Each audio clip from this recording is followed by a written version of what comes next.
এক একটা বাক্য দিয়ে যায় সাক্ষ্য, দিয়ে যায় সাক্ষ্য এক একটা বাক্য।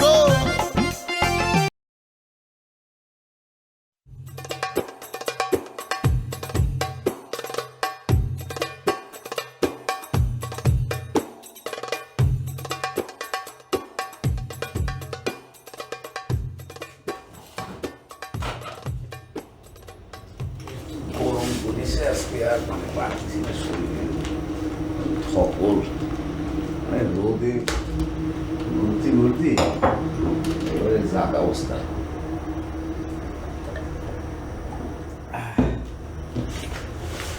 আপনি ফিল্ডে যাবেন না তুমি সাহেব? না,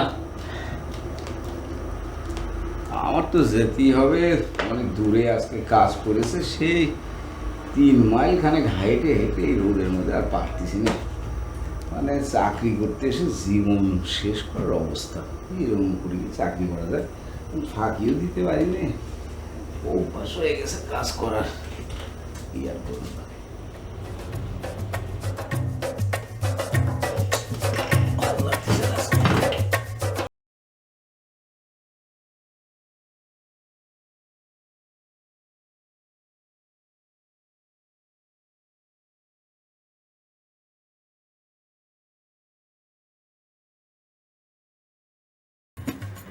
মানে আমার ভুল হতে পারে, তো আমার নিজস্ব বুদ্ধিতে আমি যতটুকু বুঝি, একটি প্রতিষ্ঠানের প্রশাসন হচ্ছে এটা হার্ট, মানে এইখান থেকে তো সমস্ত কিছু পরিচালনা করা হয়। তাহলে আমাদের এই যে এনজিও, এইটা যে মাঠ কর্মীরা কে কোথায় কাজ করবে, কিভাবে করবে, তাদের সমস্ত কিছু বেতন সুবিধা দিই এবং সে লোনগুলো রিকভারি হচ্ছে কি না, এগুলো তো দেখার দায়িত্ব সম্পূর্ণরূপে একটি অফিসের প্রশাসনের। আমি কি স্যার ভুল বললাম? আরে হাসান সাহেব, আপনি এসব আমাকে বলছেন কেন? কি ব্যাপার কি? স্যার কারণ তো আছে নিশ্চয়ই। স্যার আপনার হাতটা একটু আমাকে দেখাবেন? আমি স্যার হাত দেখতে পারি না, আমি জ্যোতিষ। কি ব্যাপার হাসান সাহেব, আপনি কি হাত দেখতে জানেন? আপনি স্যার, না কি স্যার, স্যার, একটু স্যার দেখবো স্যার। স্যার আমি হাতটা আপনাকে স্পর্শ করে দেখলাম। হ্যাঁ? মানে আমার বাবা বলতো যে কোনো লোকের তার বংশ পরিচয় যদি জানতে চাও, তাহলে তার হাত এবং পা এ দুটোর দিকে যদি নজর দেওয়া যায়, তাহলে বোঝা যাবে তার বংশটা কীরম। আর আমি তো দেখলাম স্যার আপনার এই হাত, এই হাত তো কোনো কর্মজীবীর হাত নয়, এটা কোনো মানে কৃষক বা শ্রমিক শ্রেণীর হাত নয়, এটা অত্যন্ত উঁচু শ্রেণীর একজনের হাত। আপনার পাও আমার ধারণা, আমি এখন দেখতে পাচ্ছি না, কিন্তু মনে হচ্ছে যে সেরকমই হবে। স্যার এই কথাগুলো আপনি অপ্রাসঙ্গিকভাবে নেবেন না স্যার, আমাকে স্যার একটু সময় দেন, আমি বলতে দিন। কথা হতেছে এই যে আমাদের এখানে যে সমন্বয়কারী মাঠ আমাদের যে আছে, উনি এখন নিজে মনে করতেছে উনি আর আপনি ইকুয়াল র্যাঙ্কে চাকরি করতেছেন, এবং উনি তো বলে বেড়াচ্ছে আপনার পূর্বপুরুষ নাকি চাষার বংশধর ছিল, আপনার বংশে কেউ কখনো পড়াশোনা তো দূরের কথা, আপনার পূর্ব বংশের যদি স্টিল ছবি নেওয়া যায় তাহলে দেখা যাবে কারো মুখ নেই, সবাই মাথা নিচু করে ওই রোয়া গাড়তিছে আর কি, এরকম। তো এখন একটা অফিসে চাকরি করি, সেখানে এরকম কথা যদি আপনার মতো একজন বয়স্ক লোক যে বিকম পাস করেছে, আপনি স্যার ফার্স্ট ক্লাস পেয়েছিলেন না সেকেন্ড ক্লাস, আমার মনে নেই। আরে কি বলছেন আপনি? এসব কে বলছে? আপনাকে বলছে কে এসব? স্যার কে আর বলার, এখন আমি আপনি বুঝে নিন স্যার, আর কে বলতে পারে? এখন তো একই পোস্টে আপনারা দুজন আছেন, এখন কার কথা স্যার শুনবো? এখন আমি শোনার পরে আমার খুব খারাপ লেগেছে, এই জন্য আমি আপনাকে কথাটা বলতে। হ্যাঁ, আর বলতে পারবো না, বুঝতে পেরেছি। ওই মাঠে ঘাটে যারা কাজ করে তারাই তো এসব বলবে। হ্যাঁ, কি পাস? ও কি পাস? Matric pass. আর ওর বংশে কেউ আর ম্যাট্রিক পাস হতে পারেনি, বুঝছেন? ম্যাট্রিক পার হতে পারেনি, তারপরে ডিপ্লোমা করেছে। আর আমি কি বিকম, ডিগ্রি পাস করে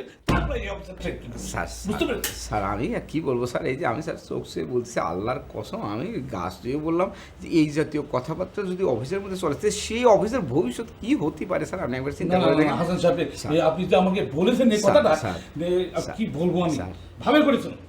মানুষ চিনতে পারলাম কি করে আমার পাশে এই চাকরি করে আর সে কিনা আমারই সম্পর্কে আর বলে। শুধু আমাকে বলেনি, অফিসের যতগুলো লোক আছে ওই পিঁপড়ে চেয়ার টেবিল যা আছে সবাইকে সে সমস্ত কথাবার্তা বলেন কি ওই ছোট লোকের বাচ্চা এমন ভাবে এসব কথা ছড়াচ্ছে?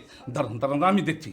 আর হ্যাঁ, ওর বংশে বললাম না, ওর বংশে কেউ ম্যাট্রিক পার হতে পারেনি, ম্যাট্রিক পার হতে পারেনি। সামান্য একটা ওই ডিপ্লোমা করেই বাস এই অফিসে ইঞ্জিনিয়ার হয়ে গেছে। তারপরে দাড়ি মুজ না কেটে একটা ভাব নিয়ে থাকে, আতেল আতেল ভাব। আমি দেখাচ্ছি, দাঁড়ান দেখাচ্ছি। স্যার আপনি আমাকে কিন্তু ভুল বুঝবেন না, আমি চাকরি করি, সামান্য চাকরি করি। এখানে এদিক সেদিক হলে আমার কথা যদি আবার লিক আউট হয়ে যায় তাহলে স্যার আমি একটা না, বিপদে না, পড়ে না, যাবো আপনি স্যার। বলেছেন, ঠিক করেছেন। স্যার কিন্তু আমি জানি যে কি প্রশাসনিক হয়েছে? কর্মকর্তা স্যার, আপনি আপনার উপরে সমস্ত রুটি রুজি আমার নির্ভর করতেছে। আমি স্যার আপনাকে বলে গেলাম কথাটা। আমি ঠিক নতুন আছে। এসেছি স্যার আপনার এখানে। ঠিক আছে। স্যার আসি স্যার। আসেন। স্যার, আসসালামু আলাইকুম স্যার। ঠিকই করেছেন, বলে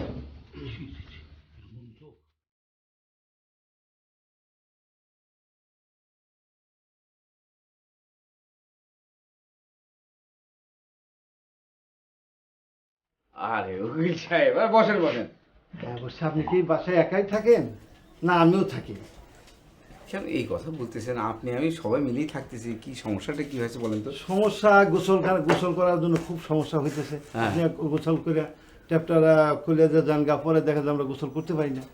আচ্ছা, আপনি কি করছেন আমি তো কিছুই বুঝতে পারতেছি না। তার মানে আপনি একটা অভিযোগ করতেছেন যে আমি গোসল করার পরে কল সেরে চলে যাই? হ্যাঁ, আপনি খুবই খারাপ লোক। আপনার কি ধারণা যে আমার কমন সেন্সটা ক্লিয়ার না? আমার কমন সেন্স তো পুরো ক্লিয়ার। কমন আপনি ক্লিয়ার। আমি কেন এটা খুলে দিয়ে চলে যাবো? আমি কি বুঝতে পারি না না, আপনি পানির বুঝতে- অপচয় করা যে কত খারাপ জিনিস আচ্ছা, সেটাকে আমি জানি না। দুজন মিলে না মালিক আছে। না, আমার তো যাওয়ার কোনো প্রয়োজন নেই। আপনি যদি দরকার হয় না, আপনি তাহলে আপনি মনে হয় কেস মোকদ্দমা করতে হবে আমার। এই সমস্ত কথা বলে কোনো লাভ নেই। আপনার যদি কোনো অভিযোগ থাকে আপনি বাড়িওয়ালার সঙ্গে গিয়ে আলাপ করবেন। আপনার সঙ্গে আমার এই বিষয়ে কোনো কথা নেই, বুঝতে পেরেছেন? আমার অফিসের সময় হয়ে গেছে ভাই, আমার এখন আর আপনাকে সময় দিতে পারতেছি না। জান, আপনি দয়া করে যান। এমনি ব্যস্ততার মধ্যে বাসি না, উনি এসেছে এখন পানি দিয়ে করতে। উনি আমাকে কমন সেন্স শিখাতে এসেছে। এই অফিসে কেউ অধীনে নেই, আমি কারো অধীনে চাকরি করি না। এখানে আমরা সমান। আপনি কি করে ভাবেন আপনি আমার বস? বস এত সহজ জিনিস। বস বিলাডে থাকতে হয়, রক্তে থাকতে হয়। ভাই এখানে চিৎকার করেন কিছু নেই, কিসের এত চিৎকার? হ্যাঁ, আপনি অফিসারগিরি জানতেন? অফিসারগিরি কে? পুরো কে শুনে সেটা তো ফাইলে আছে। কিসের বাইরে আছে? আপনি কিসের অফিসার আমার উপরে? কিসের অফিসার মানে আপনি কি বলেন? এই অফিসে কোনো অফিসার নাই। হাসানের কাছে বলেছেন আমার পা দেখে চাচার মতো মনে হয়। আপনাকে আপনাকে কি মনে হয়? আর আপনি কি বলেছেন? আমার পরিবারে কোনো নাকি অফিসার নাই? খুনকারি করে খান। আমার বড় কথা বলেন আপনি। আপনার চেয়ার থেকে বাপ, আপনার চেয়ার থেকে বাপ, জেরাবা হাতিক বাবু আপনার চেয়ার থেকে কে দেখতে বলেছে? আপনি দেখতে আপনি বেয়াদব, বেয়াদব। চাপ চলে যান এখান থেকে। আপনি চলে যান। আপনি কে? আমি আমার জায়গায় আছি। আপনি আপনার জায়গায় নেই। চাপ করেছেন আপনি বেশি। বেয়াদব কোথাকার।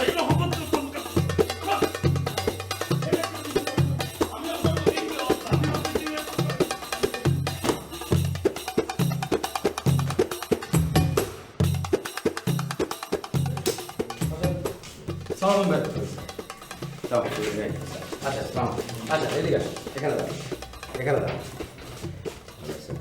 একে চেনেন আপনি? হ্যাঁ, চিনবো না? উনি কে না চিনে উনি? আপনি সাহস তো কম না মিয়া। সেদিন আপনি মনে আছে ওর নামে আমার কাছে বদনাম করলেন, আমার নামে ওর কাছে করলেন। আপনি পাইছেনটা কি মিয়া? না, আমি তো মানে তেমন কিছু বলিনি আপনাকে। কেন সেদিনই তো বললেন যে ও বললো আমার বাসায় নাকি আমি ক্লাবের টিভি ফ্রিজ সব কিছু নিয়ে আমার বাসায় উঠাইছি। আপনি বলেননি সেদিন রাস্তা দাঁড়িয়ে? না, সেটা মানে আমি ভেবেছিলাম যে মানে ভেবেছিলেন কি? কি ভেবেছিলেন আপনি? মানে আমি শুনেছি অন্যের কাম। আরে চুপ মিয়া! অন্যের কানে শুনছেন আপনি? ঢেলে ঢেলে আপনি প্রত্যেকের নামে ক্লিক বাজাচ্ছেন রাস্তায় হেঁটে হেঁটে। আমার বিরুদ্ধে ওর কাছে বলছেন, ওর বিরুদ্ধে আমার কাছে বলছেন। পাইছেনটা কি আপনি? না, সেই অর্থে তো আর বললি। আপনি চেনেন আমাকে? আপনার এনজিওর অফিসের বড় বড় নেতারা আমাকে সালাম করে। চেনেন আমাকে? আপনি সবসময় ক্লিক লাগান মিয়া। একদম জনমের মতো শিক্ষা দিয়ে দিব। সিরিয়াস, আমার ভুল হয়ে গেছে। ভুল হয়েছে কি? আপনি এখানকার স্থানীয়? আমি বুঝতে পারি। আমরা এখানকার স্থানীয় ছেলে। আপনি জানেন সে আমার কত ভালো বন্ধু। আপনি ভাবছেন যে আমার কাছে তার কাছে কার বলে আপনি পার পেয়ে যাবেন। তার সাথে আমার ডেলি যোগাযোগ আছে। সেটা ভাবিনি। এই একে কি শাস্তি দেওয়া যায় বলতো? একে শিক্ষা দিয়ে দেওয়া দরকার না? শিক্ষা দেওয়া দরকার। আচ্ছা দেখ, এই কান ধর। দেওয়া দরকার। এই কান ধর। কান ধর। কান ধর বেটা। কইবে আমি- কান কোন কবি ভাই কান কান ধর। ধর। কান ধর, রাখ, আমি বলতেছি কান ধর। একদম সার্ভিস তোর সম্মান আমি সব ঢুকিয়ে দেবো। কান ধর। উঠবেস কর। আবে কান ধর না দিব একদম ছেড়ে নিচ্ছি। কান ধর। কান ধর। পায়ে ব্যথা তোর একদম পার বডি কেটে দেবো। কান ধর।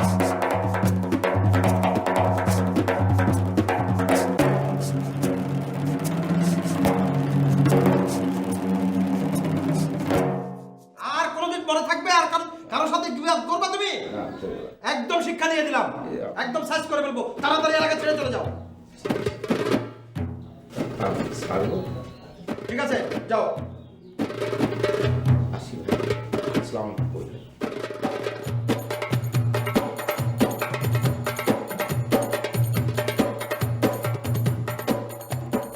আমরা খুবই দুঃখের সঙ্গে জানাচ্ছি, হাসান এই অফিস আসছে মাত্র 3 মাস। এই 3 মাসে এসে এই অফিসকে লন্ডভন্ড বানিয়ে দিয়েছে, পরস্পরের প্রতি অশ্রদ্ধা জন্মায় গেছে। আপনারা সবাই জানেন গতকালকে এখানে একটা বিশৃঙ্খল পরিবেশ হয়েছে, আমার প্রশাসনের সঙ্গে একটা সম্পর্কের অবনতি ঘটেছে। এই সমস্ত কিছুর পিছনে হাসানের ভূমিকা আছে। দুর্ভাগ্যজনক হলেও গতকালকে যা ঘটেছে আমরা দুঃখিত। আমরা দুজন চিন্তা করলাম সবাইকে ব্যাপারটি অবগত করা দরকার। এটা আমি জানতাম না, আমাকে সহযোগিতা করেছে শিউলি। শিউলি যদি আমাকে না বলতো তাহলে আমি ক্লিয়ার হতে পারতাম না। পরিষ্কার হয়েছে ও আমাদের এই অফিসকে একটা বিশৃঙ্খল জায়গায় নিয়ে গেছে। তা আমি মনে করি আমরা সবাই মিলে এখানে বসেছি তার বিরুদ্ধে একটা সিদ্ধান্ত নিতে। আপনারা শুনে আশ্চর্য হবেন, সে একটা ক্লাবে, এদের ক্লাবে যাতায়াত করতো, সেখানে ক্লাবের সভাপতি আর সেক্রেটারির মধ্যে সে গণ্ডগোল লাগিয়ে দিয়েছে। সেখান থেকে একটা কমপ্লেন, সেখানে থেমে থাকেনি। তবে সে বাজারে সভাপতি আর সেক্রেটারির মধ্যে সেখানেও গণ্ডগোল লাগিয়ে দিয়েছে, এবং যে বাড়িতে থাকে সেখানে যে গণ্ডগোল করেছে, তার জন্য আমি তাকে আর ওই অফিসে রাখতে চাই না। তাকে বরখাস্ত করার আগে আমার মনে হয় তাকে সাময়িক বরখাস্ত করা, অর্থাৎ সাসপেনশন লেটার ইস্যু করা। জি স্যার। আপনি সাসপেনশন লেটার লিখেন। মিস্টার হাসান, আপনি মাত্র 3 মাস আসছেন এখানে। 3 মাসে এসে অফিসের সব কিছু মিলে আমাকে, প্রশাসনকে, সহকর্মী সবার বিরুদ্ধে আপনি যে অভিযান চালিয়েছিলেন, আমরা খুবই দুঃখ পেয়েছি আপনার আচরণে। আমরা সবাই মিলে এই সিদ্ধান্ত নিয়েছি, আশা করি এই সিদ্ধান্তই আপনি মানবেন। প্রশাসন ওনাকে সিদ্ধান্তের কপিটি দিয়ে দেন।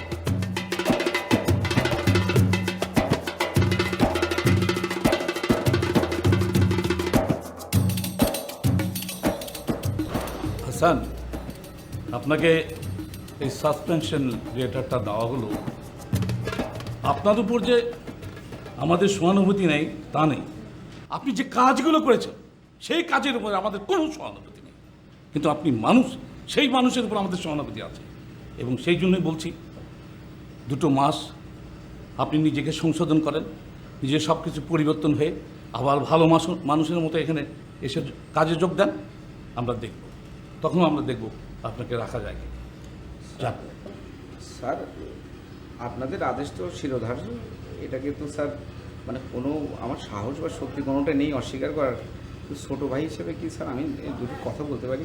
আরে আপনাকে তো সাসপেনশন লেটার দিয়েই দেওয়া হয়ে গেছে, এটা তো আর ফিরানো যাবে না। স্যার, আপনারা আমাকে বলেছেন যে 2 মাসের মধ্যে নিজেকে সংশোধন করে আবার এখানে যদি আমি ভালোভাবে আসতে পারি তাহলে আপনারা আমাকে গ্রহণ করবেন।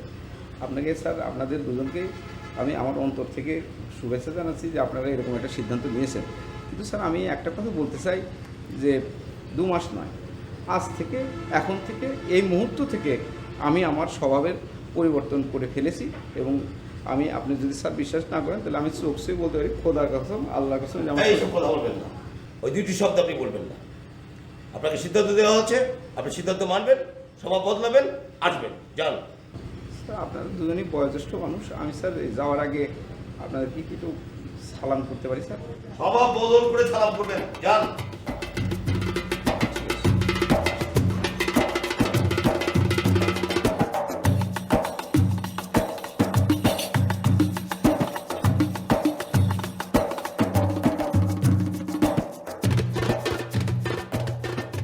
এই যে হাসান সাহেব, এদিকে আসুন।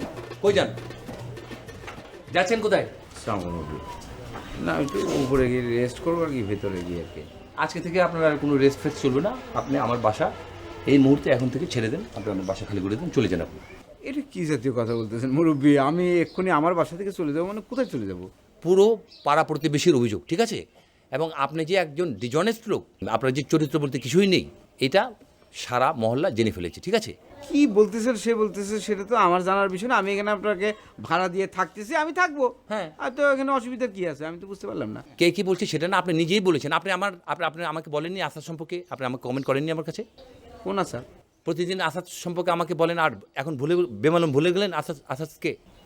কে দোকানদার রাসাদের কথা বলতেছেন? সে কে জানেন? আসাদ হলো আমার বউয়ের ভাই। দেখো এই মানে বলবে দেখেন দিকে আমি বিদেশি মানুষ, আমি এখানে এসেছি, কে কার কি হয় না হয় সে তো আমার জানার তো বিষয় না, বুঝতে পারছেন না? আপনি যে কর্মকাণ্ডগুলো শুরু করেছেন, আমাকে একটা মাসের সুযোগ দেন। এই যে আমি আমার চোখে বলছি, আল্লাহর কসম, এই যে গাছে বলছি, আপনি বিশ্বাস করেন আমি শুদ্ধ হয়ে যাব, ভালো হয়ে যাবো, একদম সুন্দর মনের মানুষ হয়ে যাবো। দেখেন আমার কিছু করার নেই। আপনি আপনার মতো যদি আপনি করতে পারেন, আপনি থাকেন, আমার কোনো আপত্তি নেই। কিন্তু পাড়া প্রতিবেশী কিন্তু আপনার উপরে ভয়াবহভাবে ক্ষিপ্ত হয়ে আছে। আপনি কান দেবেন না, অন্যের কথা কান দিচ্ছেও না, নিজেই দেখবেন। অন্যের কথা কান দিচ্ছি না, আমি নিজের চোখ দিয়ে তো দেখছি। নিজেই দেখতে ঠিক আছে, যান।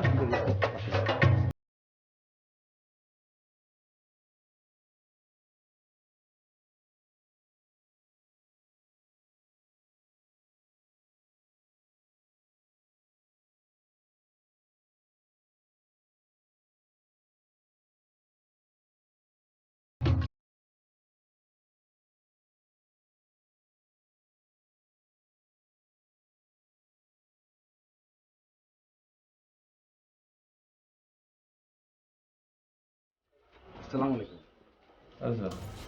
মানে আমি এখন একটা কথা শুনে এলাম, শোনার পর থেকে আমার মনটা কেমন ভিতর ভিতর অস্থির হয়ে যাচ্ছে। কথাটা আপনাকে না বলা পর্যন্ত আর শান্তি হতেছে না। বলবো সেটা আপনার ওই পুরনো বন্ধু শফিউল্লাহ, ওনার সঙ্গে আমার হঠাৎ করে দেখা, তো কথা প্রসঙ্গে আমাকে জিজ্ঞেস করলো যে তুমি কোন বাড়িতে থাকো। আমি বললাম আপনার কথা, আপনার বাড়ি চিনে না এমন লোক তো আর এখানে নেই, আর সে তো আপনার বিশিষ্ট বন্ধু, সে তো চিনতেই পারলো এক নামে। তো আমি বললাম যে আমি তো ওখানে থাকছি। তো সে শুনে বললো এই তুমি কি ওনাকে ভাড়া দাও? তা আমি বললাম ভাড়া দেবো না, থেকে মাগনা কি থাকতে পারবো? না, ওনাকে ভাড়া দেওয়ার তো কোনো প্রয়োজন নেই, সরকারি কোষাগারে তুমি ভাড়ার টাকা জমা দেবে। আমি বললাম তো কেন? তো সে বললো যে এটা তো শত্রু সম্পত্তি, সে তো সরকারি জায়গা দখল করে ওখানে বাড়ি গেড়ে বসে আছে, তো এটা তো তাকে ভাড়া দেওয়ার কোনো প্রয়োজন নেই, সরকারের তহবিলে জমা দিতে পারলে না, সরকারের একটা কিছু হলো। তো এই কথা শোনার পর আমি চিন্তা করলাম যে বন্ধু হয়ে বন্ধুর জন্যে এরকম কথা কেউ বলতে পারে? আমি তো আর আমার ভালোই লাগছে না মুরগি, আমি কী করি বলেন তো? আপনি আমার কথা বিশ্বাস করতেছেন? এই যে আমি চোখে বলছি, আল্লাহর কসম, এই যে গাছে বলছি, আপনার গাছে বলবো আমি? আপনার স্বভাব এখনো পাল্টায়নি। আপনি আমার কাছে কি কথা দিয়েছেন যে 1 মাসে আপনার স্বভাব চরিত্র পাল্টে যাবে? কয়েক মাস পার হয়ে গেল, ওই একই স্বভাবে আছেন। কখনোই আপনার স্বভাব পাল্টাবে না, ঠিক আছে? আপনি যান, বেরিয়ে যান এখান থেকে, যান বলছি, যান, এখনই চলে যান।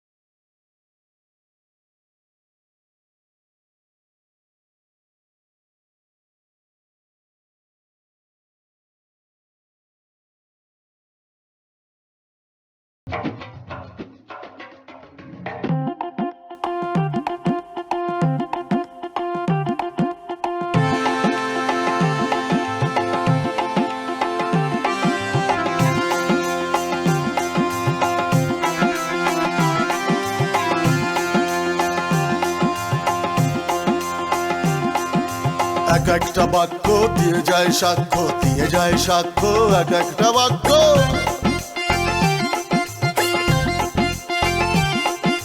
বড় মেজো সেজো ছোট বাস্তবতায় জীবনের সব খাপে খাপে মিলে যায়। কথা বোঝা যায়?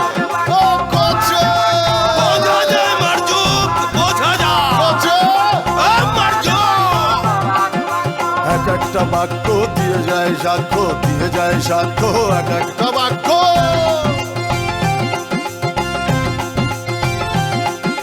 বড় মেজো সেজো ছোট বাস্তবতায় জীবনের সব খাপে খাপে মিলে যায়। এক একটা বাক্য প্রবাদ